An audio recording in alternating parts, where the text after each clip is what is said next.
안녕하세요. 오후밀크입니다. 오늘의 진주린 일기는 첫 번째, 아이들의 백전병이 다 사라졌다. 두 번째, 매일매일 하던 환수를 3일에 한 번으로 늘리고 아이들도 무탈하게 잘 지내고 있다. 세 번째, 빈금 아이들이 그 등 지느러미가 꺾였다. 그리고 네 번째, 오늘은 어항 청소를 했다. 다섯 번째, 거리식 여과기를 2대 다 리폼을 해주고 물이 많이 맑아진 점을 느꼈다. 요 정도고요. 첫 번째 백전병이 사라진 거는 맞고요. 아이들 백전병이 다 사라졌어요. 꼬리, 지느러미 이런 쪽에 있던 하얀 점들이 다 사라졌고, 제가 그 사라지는 동안 변화를 준 거라면 수온을 30도에서 28도, 그리고 빈금 같은 경우 27도까지 내려줬고요. 그리고 그 외에는 없습니다. 환수를 좀 적게 한 것? 3일 동안 안 한 것? 근데 그 전부터 백전병은 없어지고 있었기 때문에 환수를 3일 동안 안 한 거는 영향이 있었는지는 모르겠는데 수온을 낮춰주니까 떨어져 나갔고요. 제가 말씀드렸다시피 이제 떨어져 나갔다고 해서 약을 바로 쓰지 않고 수질을 좀 관리해준다거나 아니면 소금욕을 해주는 대체요법을 쓸 거예요. 그래서 지금은 지켜보면서 환수를 필요할 때마다 해주고 있고요. 오늘 같은 경우에는 3일차 환수를 안 해준 지 정확히 72시간 만에 한번 환수를 해줬습니다. 두 번째, 이쪽 빈금 아이들을 보시면 자세히 보시면 그 등 지느러미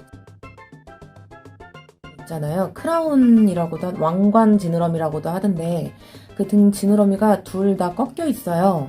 근데 이 T 같은 경우에는 올 때부터 비는 소실도 많았고 꼬리 지느러미도 일부 잘려 나갔었고 등 지느러미도 꺾여서 왔었기 때문에 점차 나아지기만을 기다리고 있었는데 이 버블이 같은 경우 그런 면이 안 보였었는데 꺾여 있더라고요.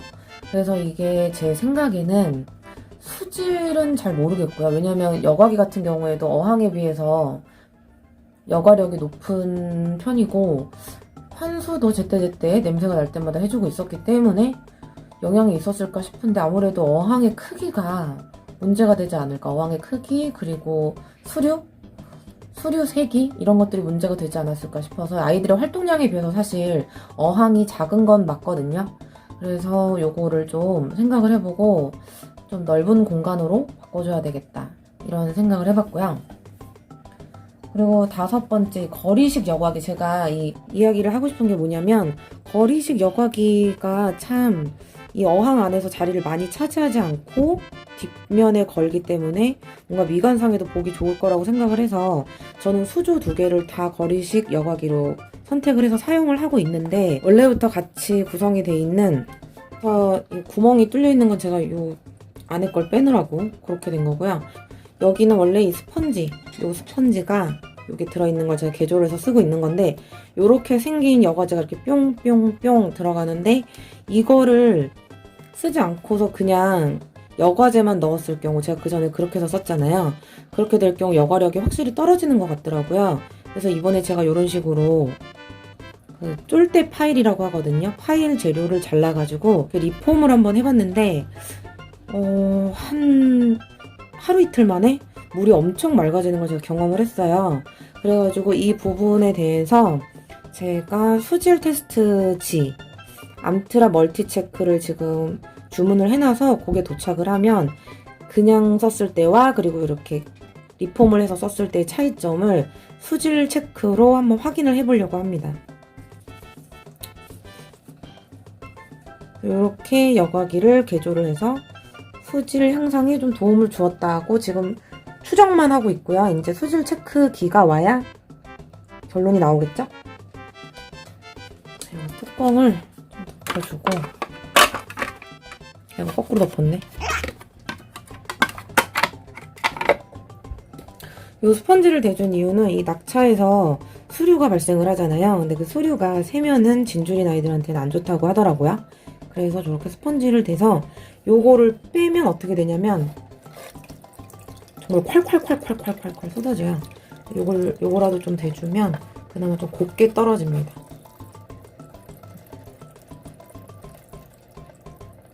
아무튼 그렇고요.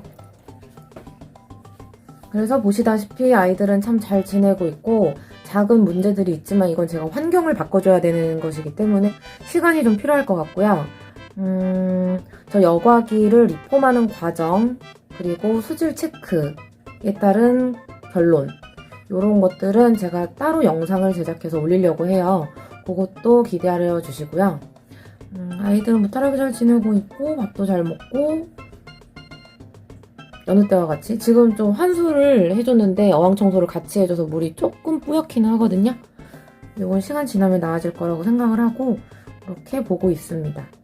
제가 한 가지 궁금한 점이 있는데 이 진주린 같은 경우에는 암수를 구분하는 게 전문가분들도 어렵다고 하더라고요. 제일 정확한 방법은 산란을 통해서 또는 방정을 통해서 알아볼 수 있는 거라고 하는데 이 진주린 아이들의 어떤 항문 모양을 통해서 알 수 있다든지 꼬리 지느러미 밑에 있는 지느러미의 개수를 통해서 알 수 있다든지 이런 피셜들 있잖아요. 이런 피셜들을 총 정리를 해가지고 제가 암수를 구분할 수 있는 여러 가지 이야기에 대해서 다뤄보려고 하는데 궁금하신 점이 있으시다면 댓글로 남겨주시면 제가 판단 후에 영상에 포함시켜 보도록 하겠습니다. 그럼 여기서 진주린 일기는 마치도록 하겠고요. 요즘 제가 아침에 꾸준히, 요즘이 아니죠. 아주 전부터 아침에 꾸준히 냉동 장구벌레를 먹이고 있는데 냉동 장구벌레가 효과가 엄청 좋은 것 같아요. 뭐 약은 아니지만 지느러미 손상이 좀 있었던 연유 같은 경우에는 엄청 빠른 회복세로 지느러미가 회복하고 있고요.